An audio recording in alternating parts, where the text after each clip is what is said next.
హల్లెలూయా, హల్లెలూయా. కాబట్టి యేసు క్రీస్తు ఆ కల్వారి శిలువలో మరణించినప్పుడు బండలు ఏమైపోయినంట? బద్దలైపోయిందండి. అది ఏం చూపిస్తుందంటే మనకి ప్రియులారా, సృష్టికర్తైన దేవుడు సృష్టి యొక్క విమోచన కొరకు ఆయన పడిన బాధలను నేను తట్టుకోలేక నేనే బద్దలైపోయాను. అయితే మానవుడా, నువ్వు ఎంతకాలము ఆ కల్వారిలో నీ కొరకు, నీ పాపము కొరకు, నీ మీదకి రావాల్సిన భయంకరమైన దేవుని ఉగ్రత కొరకు, ఆ నరక శిక్షను కొరకు నీ సృష్టికర్తని దేవుడే ఆ కల్వారి శిలువలో ఏం చేశాడు? ఆ వేదన అనుభవించినప్పుడు నీకు బదులుగా ఆ యొక్క భయంకరమైనటువంటి యొక్క శ్రమను అనుభవించినప్పుడు నువ్వెంతకాలం మారు మనసు పొందకుండా నీ హృదయాన్ని బండ కంటే కూడా కఠినముగా ఎంతకాలం జీవిస్తావు అని ఆ బద్దలైన బండ మానవుతో మాట్లాడుతుందండి ప్రియమైన బిడ్డారా. అందుకనే ప్రతి విశ్వాసి కూడా ప్రభు మనతో మాట్లాడుతున్న ఒక్కొక్క మాటకు కూడా పరిపూర్ణంగా ఏం చేయాలి? విధేయులము కావాలి. విరిగి నలిగిన మనసుతో ఏం కావాలి? విరిగిన మనసు ఏం చేయాలి? పరిపూర్ణంగా ప్రభుకి నిన్ను సమర్పణ చేసుకోవాలి. సృష్టికర్త అయినటువంటి దేవాది దేవుడు ప్రభువైన యేసు క్రీస్తు యొక్క శ్రమలను తట్టుకోలేక బండే బద్దలైపోయిందండి. నీవు నేను అనేక విషయాల్లో కఠినపరుచుకుంటూ ఉన్నాం. అర్థమవుతుందండి? నేను చెప్తున్న అన్యుల గురించి కాదు, ఇతరుల గురించి కాదు. ఇక్కడ కూర్చున్న మనం కూడా అనేక విషయాలలో ఏమై ఉన్నాం? మన హృదయాన్ని కఠినపరుచుకుంటూ ఉన్నాం. అనేక సార్లు అనేక విషయాల్లో ప్రభు మనతో మాట్లాడుతూ ఉంటే అనేక సార్లు మనం అనేక సాకులు చెప్తూ, ఇప్పుడు కాదులే ప్రభువా, నా వల్ల అవ్వట్లేదులే ప్రభువా, అలా ఉండలేదులే ప్రభువా, ఎన్నో సార్లు దేవుని వాక్యానికి, దేవుని స్వరానికి, లేక కల్వారి ప్రేమకు ఏం చేయట్లేదు? విరిగి నలిగిన మనసుతో నీవు ఏం చేయట్లేదు? ప్రభుకి అర్పించుకోవటం లేదు. ప్రభు చిత్తానికి నువ్వు లోపరుచుకోవటం లేదండి. అదంతా కఠినత్వమే. అదంతా ఏంటిది? కఠినత్వమే. అందుకే దేవుడు ఆ కఠినత్వాన్ని లొంగదీట కొరకు మన జీవితంలో మరీ బలవంతంగా ఏం చేస్తాడు? మనల్ని శ్రమల గుండా నడిపిస్తూ ఉంటాడు. ఏం పంపిస్తాడు? శ్రమలు పంపిస్తూ ఉంటాడు. ఏ రీతిగా మన ఇనుము వంగ తీయటానికి, లేదా కొన్ని వస్తువులను వంగ తీయటానికి ఏం చేస్తాం? మనము నిప్పులో పెట్టి కాలుస్తాము. అదే రీతిగా మనం నిప్పులో పెట్టవలసి వస్తుంది. అనగా శ్రమల పాలు చేయవలసి వస్తుంది. కొంతమంది అలాంటి పది వచ్చినా కూడా లోబనటువంటి వారుగా ఉంటూ ఉన్నారు. ప్రియులు, రేపు దేవుని నిలబడినప్పుడు ఈ బండ కూడా వచ్చి సాక్ష్యం చెప్తాడు. సాక్ష్యం చెప్పేది ఎవరు తెలుసా? రేపు బైబిల్ చెప్తుంది, ఆకాశము భూమిని పిలుస్తాడంట, తలుపుల్ని దూలాన్ని పిలుస్తాడంట. అవి సాక్ష్యం, ఏ మనిషి సాక్ష్యం కాదు. ఎందుకో తెలుసా? ఆకాశానికి భూమికి పక్షపాతం ఉండదు. ఆకాశం భూమికి ఏం లేదు, పక్షపాతం ఉండదు. అందరూ సమానంగానే చూస్తుంది. సృష్టి ఎప్పుడు కూడా మనుషుని ఏం చేస్తుంది? సమానంగా చూస్తుంది. అందుకే ఆకాశాన్ని భూమిని పిలుస్తాడంట. దేనికి? సాక్షార్థమై. ప్రియ సహోదరి సహోదరులతో, ఒక దిన బండ గురించి సాక్ష్యం చెప్తుంది. ఈ యొక్క గుమ్మం వచ్చి సాక్ష్యం చెప్తాది. వాటికి ఏం లేదు, పక్షపాతం లేదు, ఉన్నది ఉన్నట్టుగా చూపిస్తుంది, దాచిపెట్టదండి. అర్థమైందా? అందరు ఆ దృష్టికి, వాటి దృష్టికి ఏది అందరు కూడా సమానమే. విషయాన్ని మర్చిపోకూడదు. కాబట్టి ప్రియులారా, బండ కూడా మనతో మాట్లాడుతుంది. ఆ కల్వారి శ్రమను, బాధను సహించుకోలేక అది సైతమే బద్దలైపోయింది. నేనే బద్దలయ్యాను. మరి నీవు నీ హృదయాన్ని బద్దలు కొట్టుకోవా, నీ హృదయాన్ని లోపరుచుకోవా అని బండ ఏం చేస్తుంది? మానవంతో ఏం చేస్తుంది? మాట్లాడుతుంది. ప్రియ సహోదరి సహోదరు, ఒక దినం రాబోతుంది, సర్వ సృష్టి కూడా ప్రాణం రాబోతుంది. అందుకే గొర్రెపిల్ల ఉగ్ర జనం అంట మమ్మల్ని కప్పమని ఎక్కడికి పోతారంట? బండల దగ్గరికి పోతారంట, పర్వతం దగ్గరికి పోతారంట. కానీ పర్వతాలు ఏం చేస్తాయంట? వారి నుంచి దూరమే అయిపోయి కప్పదది. ఇది మనం ఎక్కడెక్కడో దాచుకుంటాం, తప్పులు చేసి, పాపం చేసి. కానీ ఆ దినం ఏమవుతుంది? తేట తెల్లగా కనబడబోతుంది. నీ హృదయ రహస్యం సైతం బయటికి ఏం చేస్తుంది? నీ ముందర కనబడబోతుంది. అందుకనే ప్రియ సహోదరి సహోదరులారా, ఏదో మనుషుల ముందు మాత్రమే మనం పరిశుద్ధులముగా, నీతిమంతులుగా ఎంచబడ్డం కాదు, కానీ హృదయ లోతులో నుంచి యథార్థముగా ఏం చేయాలి? మనము ప్రభుని వెంబడించేవారు, ప్రభుకు లోబడేవారు, ప్రభు చిత్తం చేసేవారు ఉండాలన్నదే దేవునికి ఉద్దేశము, దేవుని యొక్క సంకల్పం అన్న విషయాన్ని మర్చిపోకూడదు ప్రియమైన బిలారా. తర్వాత మూడోది ఏం జరిగింది? సమాధులు తెరవబడెను. ఇదిలో జనాలు సమాధులకు చాలా ప్రిఫరెన్స్ ఇస్తూ ఉంటారు. దేనికి ఇస్తుంటారండి? సమాధులకు ఏం చేస్తారు? చాలా చాలా ప్రిఫరెన్స్ ఇస్తూ ఉంటారు. పెంచగా కడతారో, బతికున్నప్పుడు ఏమి చేయకపోయినా వచ్చిన తర్వాత సమాధి మాత్రం బ్రహ్మాండం కట్టేస్తారు కదా. మన దేశంలో ప్రపంచ ప్రఖ్యాతిగాంచిన వింతల్లో ఒక వింత ఉంది, ఒక సమాధి. చెప్పండి. తాజ్ మహల్. అదేంటది? సమాధే కదండి. ప్రియమైన బిడ్డ, బాగా అర్థం చేసుకో విషయం. సమాధులకు ఎంతో ప్రపంచిస్తూ ఉంటారు, కానీ లోపల ఏముండేది? పైకి బహుశా పారరాజుతో కట్టి ఉండొచ్చు, ఇంకా దేనితో విలువైనటువంటి వస్తువులతో అలంకరించినప్పటికీ కూడా లోపల ఉన్నది మాత్రం ఏంటిది? చచ్చిన, కుళ్ళిపోయిన ఎముకలన్న మాత్రం మర్చిపోకూడదు. హల్లెలూయా, హల్లెలూయా. అయితే అవి కూడా ఒక దినం ఏమవుతుంది? తెరవబడుతుంది. ఏమి సమాధి మనకు చూపిస్తుంది? సమాధి తెరవబడటం అని ఏం చూపిస్తుంది ప్రేమ? ఈ లోకంలో ప్రభువైన యేసుక్రీస్తు జీవిస్తున్నప్పుడు శాస్త్రులు పరిశీలన చూచి ఏమన్నాడు తెలుసా? సున్నము కొట్టిన సమాధులారా అన్నాడు. ఏమన్నాడు? సున్నము కొట్టిన సమాధులారా, మీరు పైకి చక్కగా సమాధులు ఏం చేస్తున్నారు? శృంగారిస్తున్నారు, మంచిదే. లోపల ఏమున్నాయి? కుళ్ళిపోయిన కంపు. ఈ యొక్క సమాధి ఒక మానవ జీవితాన్ని చూపిస్తూ ఉంది. అర్థమైందండి? మానవ జీవితాన్ని చూపిస్తుంది. ఆనాడు శాస్త్రులు పరిచయం చూసినప్పుడు వారు డైరెక్ట్ గా ఏమన్నా తెలుసా? సున్నము కొట్టిన సమాధులారా అన్నాడు. ఇదే మనం కూడా అలాగే ఉన్నామా? ఏడు సున్నము కొట్టిన సమాధులు అంటే పైకి మాత్రం అందంగా తయారు చేయబడింది, అలంకరింపబడింది, మంచి తెల్లగా కనబడుతుంది, కానీ లోపల మాత్రం ఏముంది? కుళ్ళిపోయిన ఎముకలు, చచ్చిపోయినటువంటి శవము.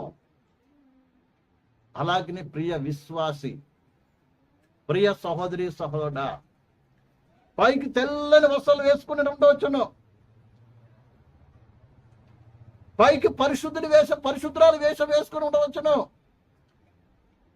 పైకి భక్తి పరురాలుగా భక్తి పరుడుగా నటిస్తూ ఉండవచ్చును,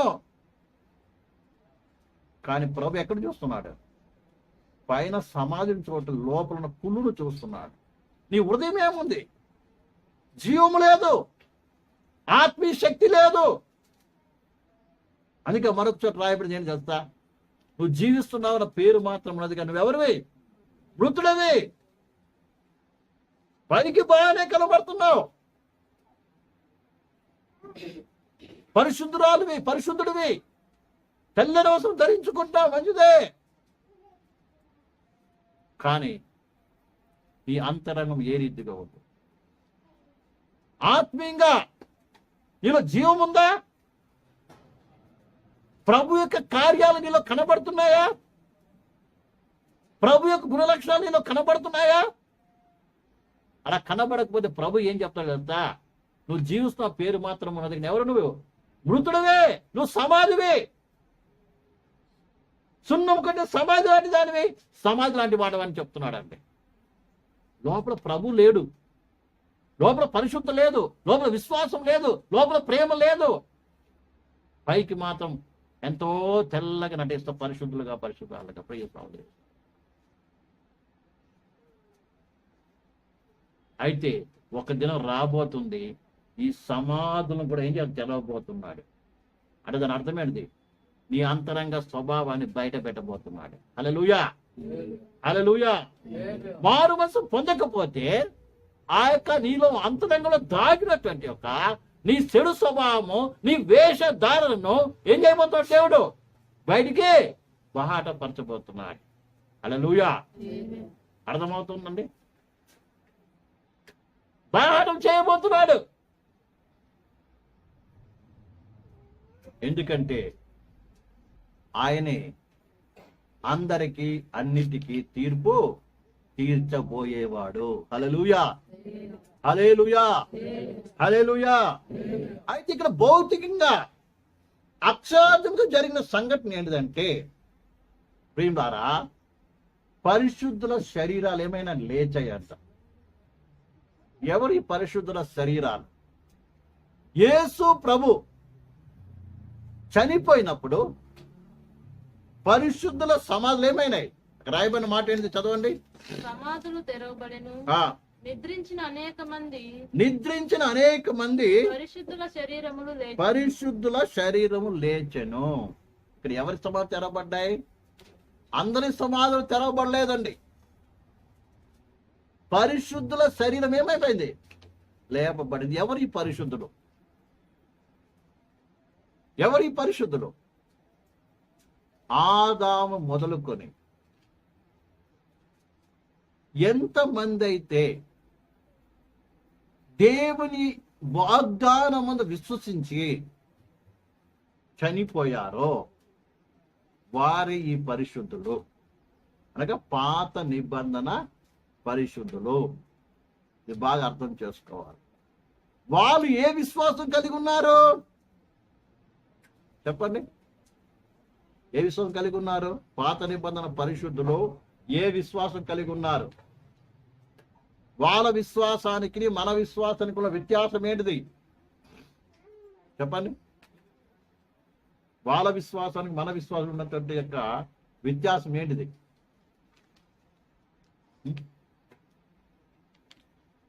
వాళ్ళదే మనది ఒకే విశ్వాసమా? చెప్పండి. అయింది ఏంటంటగా చెప్పు. పాత నిబంధన పరిశుద్ధ విశ్వాసం ఏంటిది? ఎవరికి తెలీదా? ఈ ఆలోచన చేయట్లేదు ఎవరు?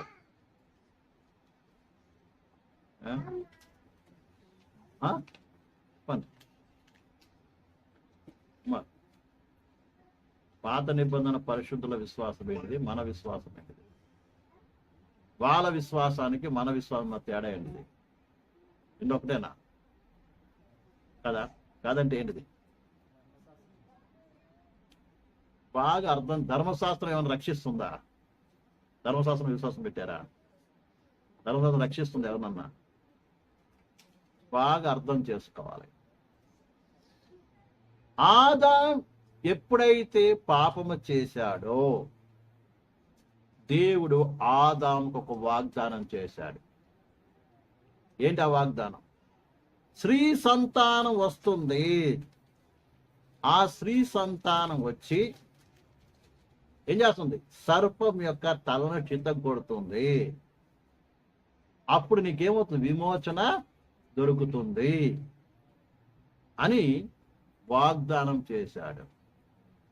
ఆ దినం నుంచి కూడా ఆదా మొదలుకొని కూడా వాళ్ళ విశ్వాసం ఏంటిది? ఒక దినం స్త్రీ సంతానం వస్తుంది, నిత్యముగా మాకేం జరుగుతుంది?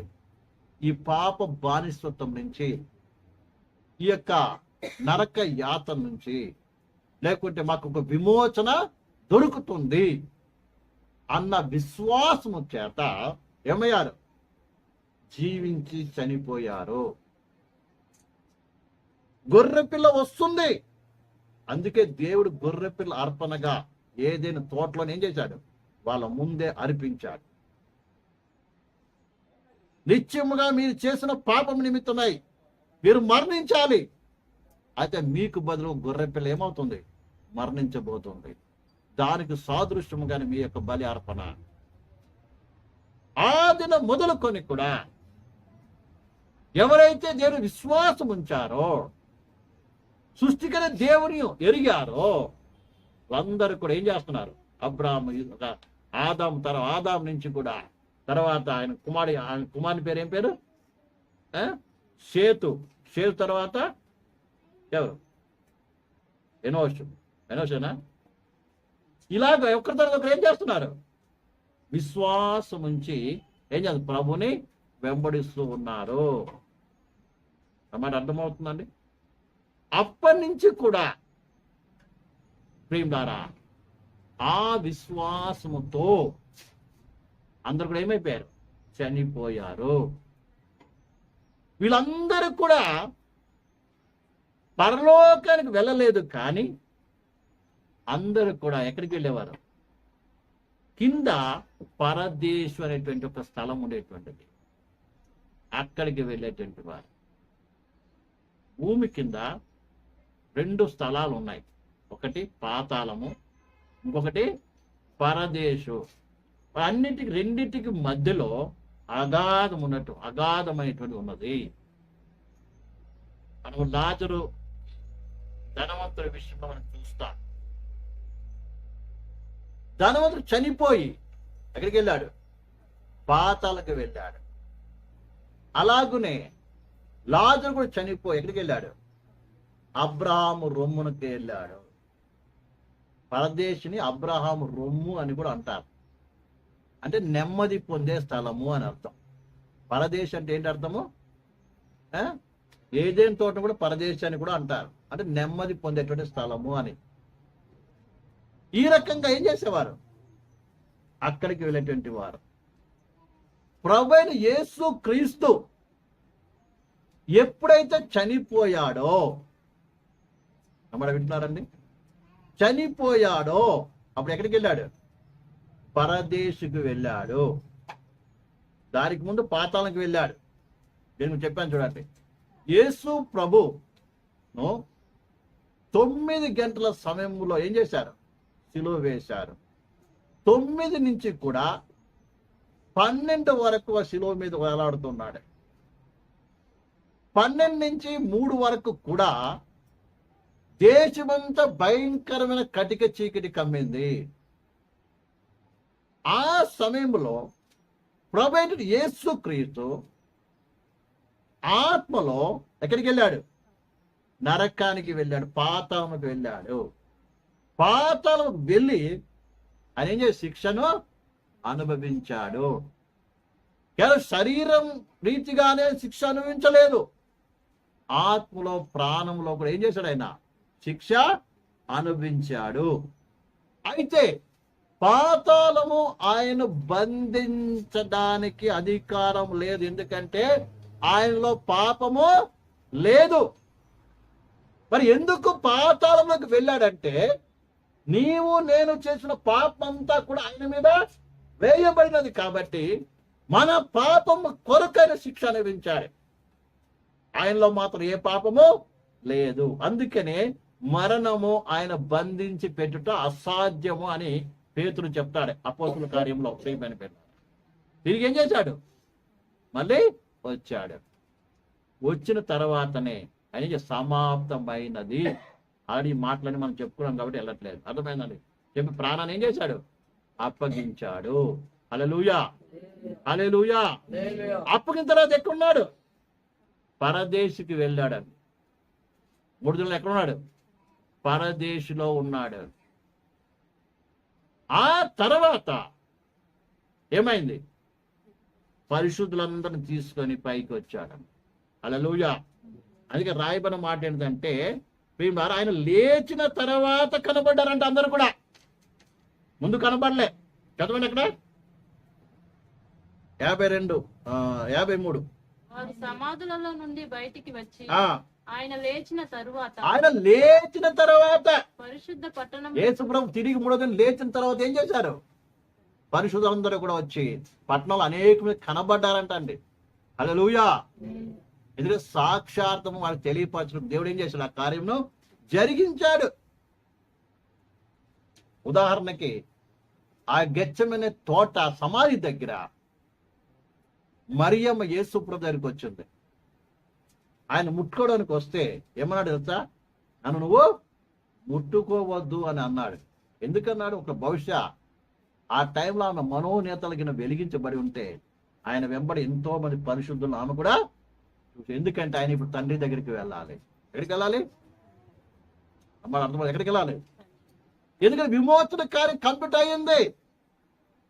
ఇప్పుడు ఇదిగో ప్రభువా నువ్వు చెప్పిన కార్యం కంప్లీట్ చేసిన ఎవరి దగ్గరికి వెళ్ళాలి? తండ్రి దగ్గరికి వెళ్ళాలండి.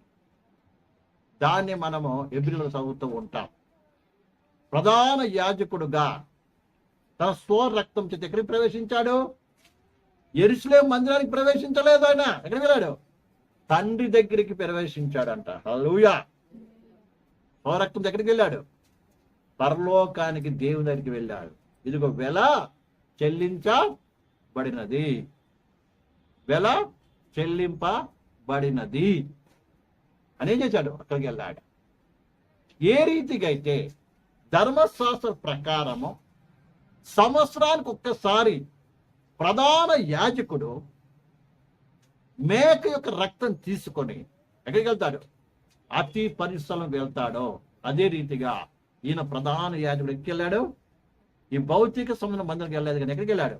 అసలు పరలోకంలో ప్రవేశించాడు. హల్లెలూయా, హల్లెలూయా. ఎప్పుడు కూడా ఈ యొక్క ప్రధాన యాజకుడు ఆ యొక్క ప్రాయశ్చిత్త పండుగ అంటారు. దాన్ని ఏమిటి? ప్రాయశ్చిత్తపు దినము అంటారు. ఆ ప్రాయశ్చిత్త దినం కంటే ముందు 3 రోజుల ముందు నుంచి కూడా ఈ ప్రధాన యాజకుడు ఏం చేస్తాడంటే ప్రత్యేకంగా ఉంటాడు. స్త్రీలతో సాంగత్యం చేయరు. ఇంటి నుంచి ఏం చేస్తారు? ప్రత్యేక తమ తాము ప్రత్యేకంగా ఉంటారండి. ఎవరిని ఇతరులను ఏం చేయరు? ముట్టుకోరు, ముట్టనివ్వరు కూడా. అందుకే యేసు ప్రభుడు ప్రధాన యాజకుడుగా ఉండి ఏం చేస్తున్నాడు? ఆయన ఏమన్నా నా దగ్గర నువ్వు చేంజ్ చేయడు, నన్ను ముట్టుకోవద్దు. ఎందుకంటే నేను ఎక్కడికి వెళ్తున్నాను? ఇప్పుడు అతి పరిస్థితుల్లో తండ్రి దగ్గరికి వెళ్తున్నాను. ప్రధాన యాజకుడు ఏం చేయాలి? వెళ్తున్నాను, నా పని బలైన పని అయిపోయింది. ఇప్పుడు రక్తం తీసుకుని ఎక్కడికి వెళ్ళాలి? నేను అతి పరిస్థలంలోకి వెళ్ళాలి. అతి పరిస్థితి ఎక్కడ? ఈ భూ సమయమేంటి? అతి పరిస్థలం కాదు, ఇక్కడ పరలోకంగా వెళ్ళాడు. ఆ రీతిగా ఆయన విశ్వసించిన మనందరికీ కూడా పరలోకముతో అటాచ్ అయ్యేటువంటి ఒక ధన్యత, కృప మనకి లభించిందన్న విషయాన్ని మర్చిపోకూడదు. హల్లెలూయా. కాబట్టి ప్రియమైన బిల్లారా, సమాధులు తెరవబడిందంటే ఏంటిది? అనేక మంది పరిశుద్ధులు ఏమయ్యారు? లేపబడ్డారు. పరదేశం నుండి పరిశుద్ధులందరినీ ఏం చేశాడు? యేసయ్య తీసుకెళ్ళాడు, పరలోకానికి తీసుకుని వెళ్ళాడు. అందుకే ఇక్కడ చక్క కీర్తనలు కూడా రాయబడి ఉంది. అలాగే ప్రియమైన బిల్లారా, ఇక్కడ ఎపిసి రాసిన పత్రికలు రాయబడి ఉంది. ఎపిసి రాసిన పత్రిక 4వ అధ్యాయము చదువుదాం. 4వ అధ్యాయము, ఎపిసి రాసిన పత్రిక 4వ అధ్యాయము, ఎపిసి రాసిన పత్రిక 4వ అధ్యాయము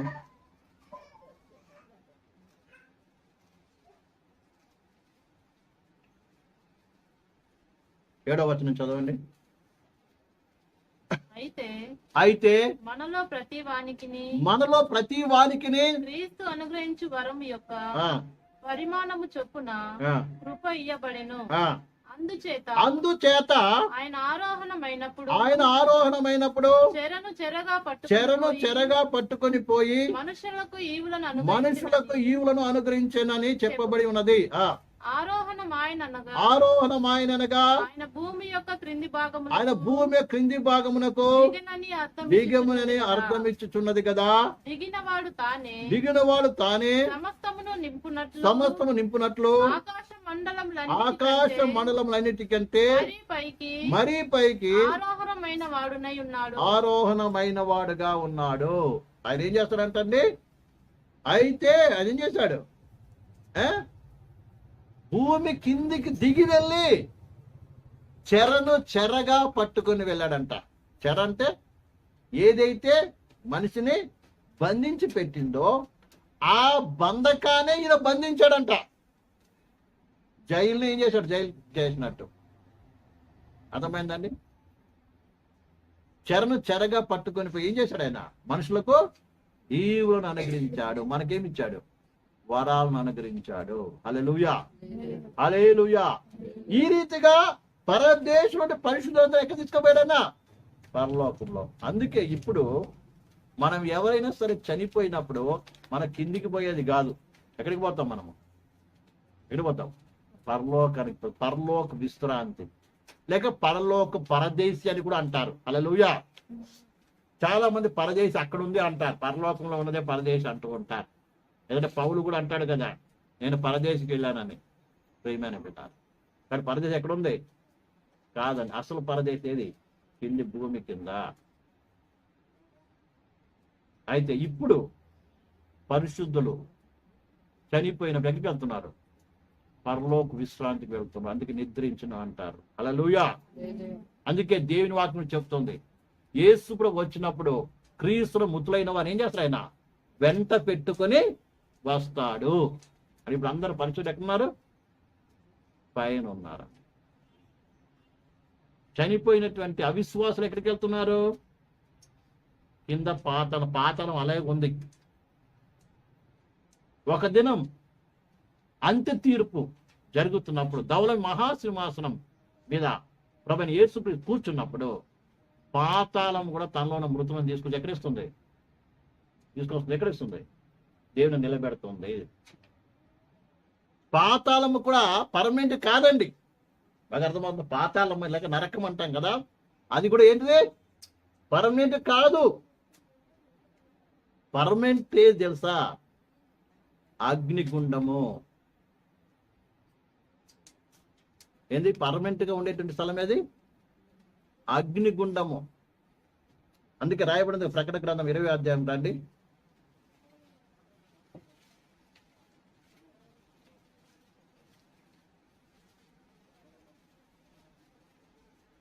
పద్నాలుగు 17 చదవండి. అప్పుడు 20వ అధ్యాయము ప్రకటన గ్రంథము 20వ అధ్యాయం 14-15. మరణమును మృతుల లోకమును అగ్నిగుండములో పడవేయబడెను. ఈ అగ్నిగుండము రెండవ మరణము. ఎవని పేరైనను జీవ గ్రంథము వ్రాయబడి కనబడని ఎల్లా వాడు అగ్నిగుండములో పడవేయబడను. నరకం వేరు, అగ్నిగుండము వేరు. అర్థమైందండి?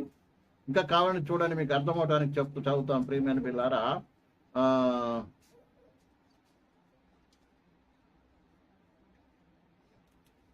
13 చదవండి. సముద్రము తనలో ఉన్న మృతులను అప్పగించెను. మరణమును ఏనంట?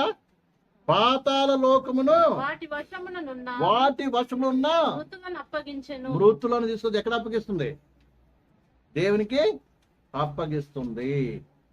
అప్పుడు తీర్పు తీర్చబడుతుంది. అప్పుడు ఏమవుతున్నారు? డైరెక్ట్ ఎక్కడికి పోతున్నారు? అగ్నిగుండములో వెళుతున్నారు. ఇది ఎప్పటికి యుగాయుగమైనటువంటి స్థలము. పాతాళం ఏంటంటే టెంపరవరీగా శిక్షింపబడేటువంటి స్థలము. ఉదాహరణకి ఒక నేరస్తుడు ఒక నేరం చేసినప్పుడు అతన్ని మొట్టమొదటి ఏం పంపిస్తారండి? రిమాండ్కి పంపిస్తారు. అది పర్మనెంటా?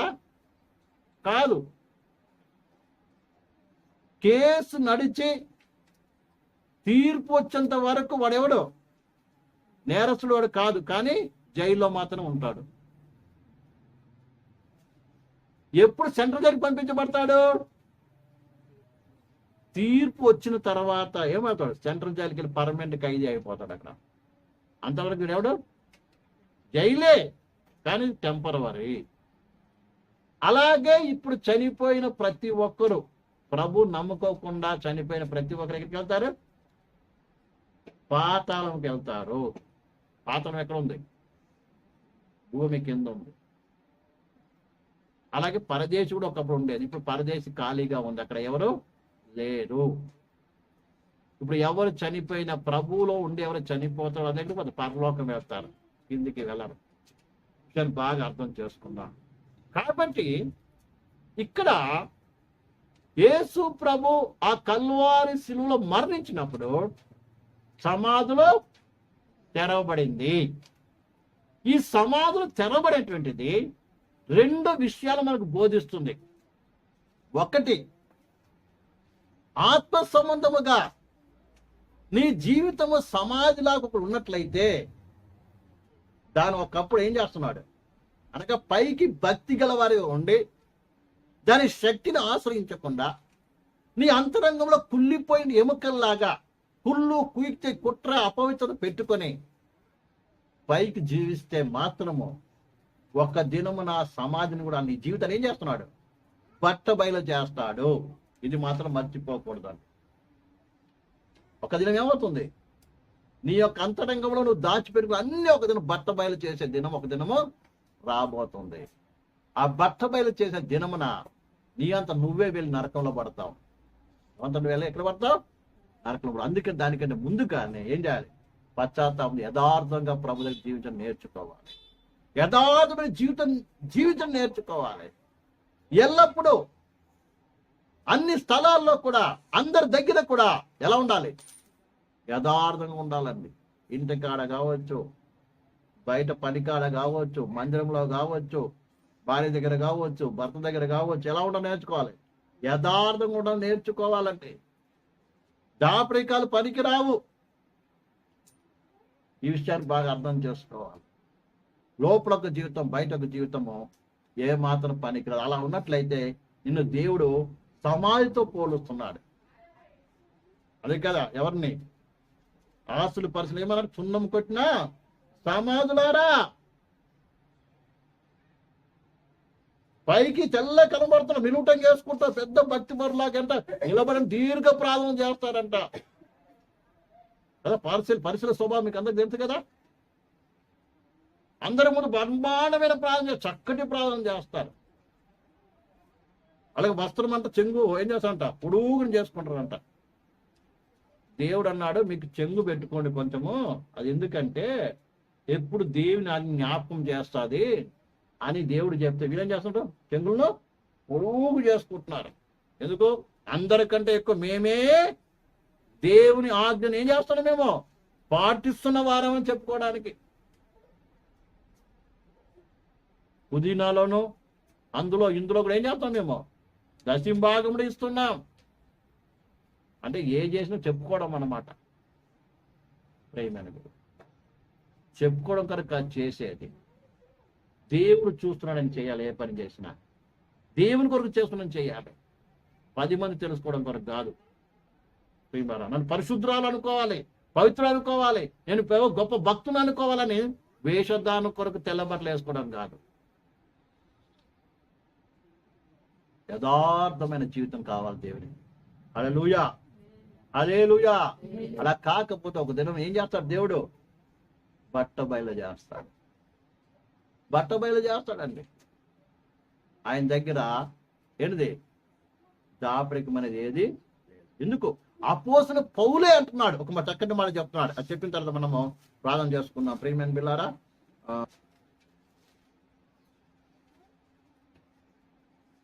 4వ అధ్యాయం 4వ వచనం, మొదటి కొరింథీయులకు రాసిన పత్రిక 4:4.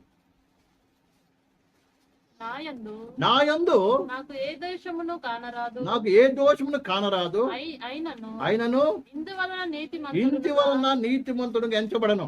నన్ను విమర్శించువాడు ప్రభు. నన్ను విమర్శించువాడు ప్రభువే. కాబట్టి సమయం రాకమునుపు అనగా ప్రభువు వచ్చు వరకు దేని గూర్చి తీర్పు తీర్చకుడి. ఆయన అంధకారమందలి రహస్యములను వెలుగులోనికి తెచ్చి హృదయంలోని ఆలోచన బయలుపరుచుచున్నప్పుడు ప్రతి వానికి తగిన మెప్పు ప్రభు వలన కలుగును. అపోస్తలుడు పౌలు స్వయంగా చెప్తున్నాడు, నా మటుకు నాకు ఏ తప్పు కనబడదు, కానీ ఇందు మూలము నేనేం గాను నీతిమంతుడుగా. ఎందుకంటే ప్రభు హృదయాంతరంగం చూస్తున్నాడు. ఆయనే విమర్శించేవాడు. ఆయన ఏడు దాచబడేటువంటిది ఏది ఉండదు. అందుకని ప్రియ సహోదరి సహోదరులారా, పరిశుద్ధ బలదికి వస్తున్న మనం కూడా మనం ఏం చేయాలి?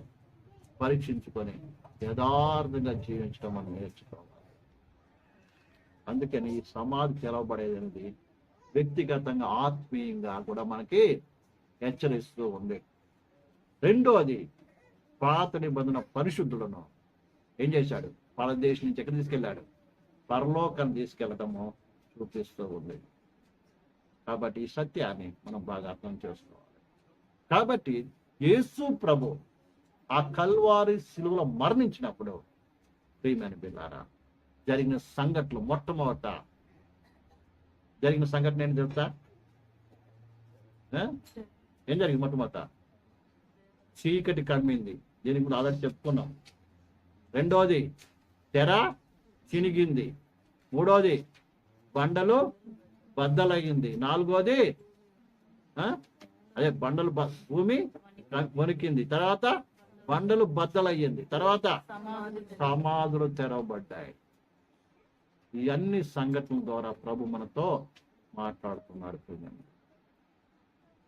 కాబట్టి ఈ కార్యాలు మనతో తలంచుకొని మనం పరిశీలన చేసుకొని ఆ కల్వారి శిలువలో మరణించినప్పుడు సృష్టి ఏం చేస్తుంది? తన యొక్క వేదన, తన యొక్క దుఃఖాన్ని ఏం చేస్తుంది? ప్రత్యక్షపరుస్తుంది. అలాంటిది ఏ మానవ జాతి కొరకు, ఏ మనిషి అయిన మన కొరకు, పాపములో శాపములు నశించుకున్న మన కొరకు యేసు ప్రభు కల్వారి అంత వేదన పడితే మనం ఏ రీతిగా స్పందిస్తున్నాం?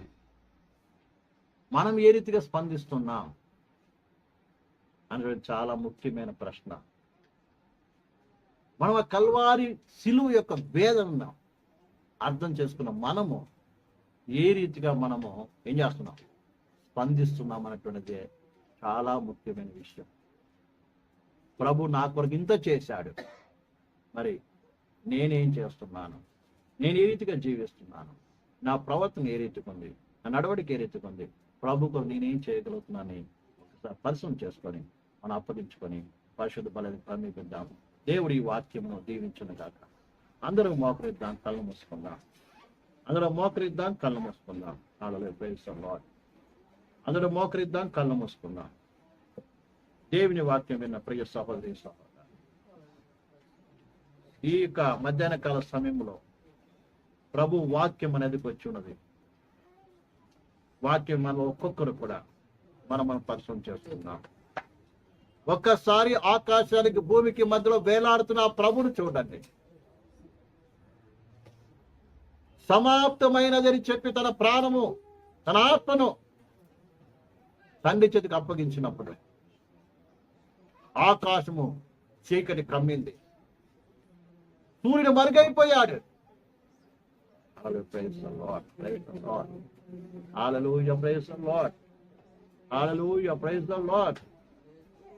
తెర చినిగిపోయింది. భూమి కంపించింది. బండలు బద్దలయ్యింది. సమాధులు తెరవబడ్డ మనం చూస్తున్నాం. ఈ రకంగా సర్వ సృష్టి కూడా యేసు ప్రభు యొక్క మరణానికి స్పందించడం చూస్తూ ఉన్నాం. ప్రియ సహోదరి సహోదరా, ఆ ప్రభు యేసు నీ కొరకు మరణించాడన్న విషయాన్ని మర్చిపోవద్దు.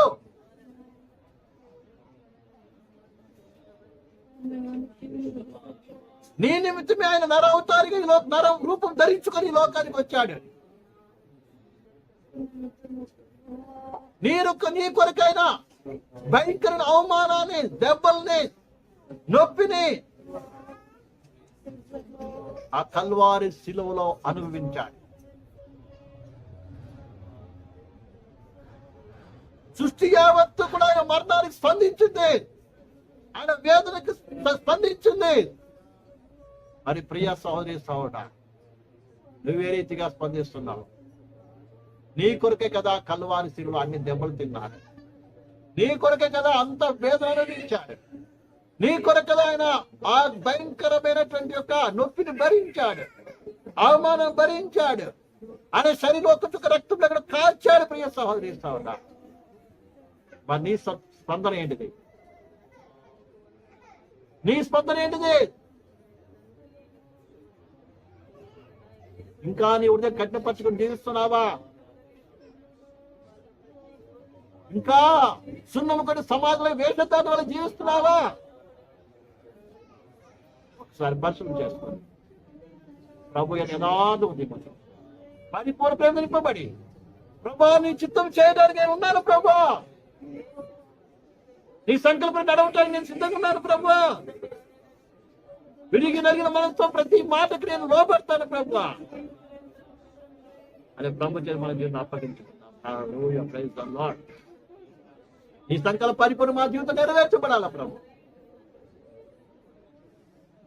నాకుంటూ నా ఇష్టం కాదు ప్రభు, నీ చిత్తానికి నా జీవితం అప్పగిస్తున్నాను. ప్రతి విషయం విధేయురాలుగా జీవిస్తాను ప్రభు. ఏ విషయంలో హృదయాన్ని కఠినపరచుకోను ప్రభు. హల్లెలూయా, హల్లెలూయా, హల్లెలూయా. ఆ రీతిగా ప్రభుత్వం మనం అప్పగించుకుందాం ప్రియ సహోదరి సహోదరులారా. Thank you Jesus. హల్లెలూయా, హల్లెలూయా, స్తోత్రం, హల్లెలూయా, స్తోత్రం, హల్లెలూయా, స్తోత్రం.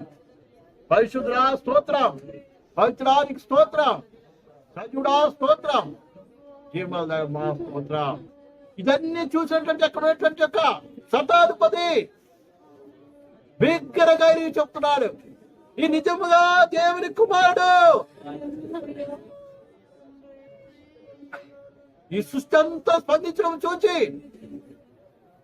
అక్కడ నిలబడినటువంటి ఆయన శిలువ వేసినటువంటి యొక్క శతాధిపతి అక్కడ ఈ నిజంగా దేవుని కుమారుడు, ఈ నిజంగా దేవుని కుమారుడు, ఈ నిజంగా నీతిమంతుడు అని తన స్పందన చూపించడానికి మనం చూస్తున్నాం. ప్రియ సహోదరి, ఈ మాటలు విన్న నువ్వు ఏం స్పందిస్తావు?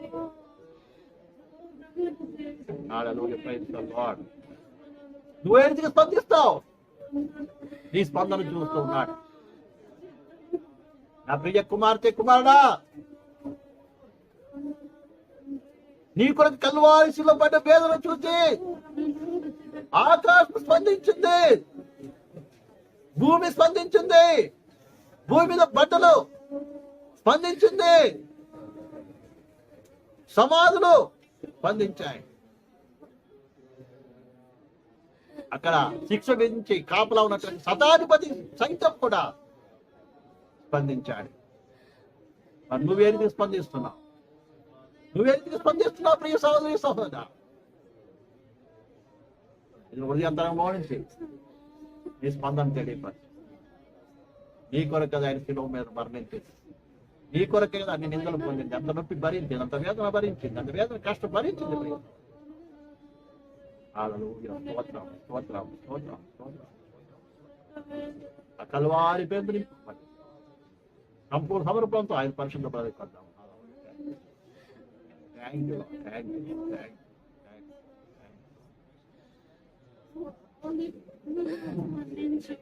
ప్రభు ఈ రాత్రికి ఈ యొక్క మధ్యాహ్న కాలం మనతో మాట్లాడిన మాటలు బట్టి ఆత్మ ప్రేరేపించి గుప్తంగా ప్రార్థించండి.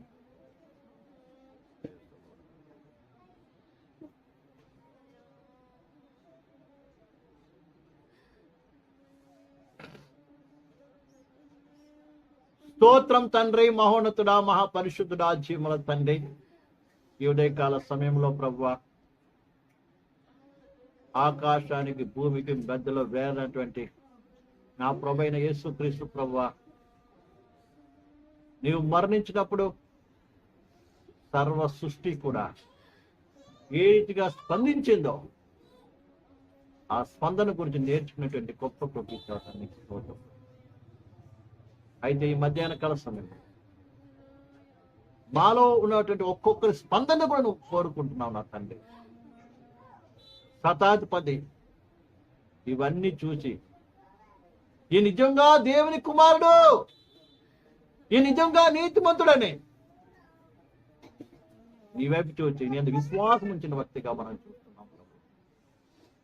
అదే రీతి ఈ యొక్క మధ్యాహ్న కాస్త యథార్థ ఉద్యమతో పూర్ణ మనసుతో విరిగి నలిగిన మనసుతో ప్రభు మా జీవితాన్ని నీకు అప్పగిస్తున్నాం. ఆదిలో ఉన్నటువంటి ఒక్కొక్క బిడ్డ అప్పగించుకొని నీ చిత్తాన్ని చేయడానికి, యథార్థ ఉదయంతో నీ సేవించడానికి, యథార్థ ఉండే పరిశుద్ధ బల రావడానికి ఒక నాయకత్వపరచమని సహాయం ఇచ్చారు. కలిపిన మాకు ఇచ్చిన గొప్ప సమయాన్ని బట్టి వందనాలు. జీవించి నడిపించమని ఆ కాలం తిరిగి సాయంత్రం కలుసుకునే కృపభాగ్యం దయచేసి అని గొప్ప చేసుకున్నాం. ఏ సమయంలో ప్రార్థిస్తున్నాం తండ్రి. ఆమేన్.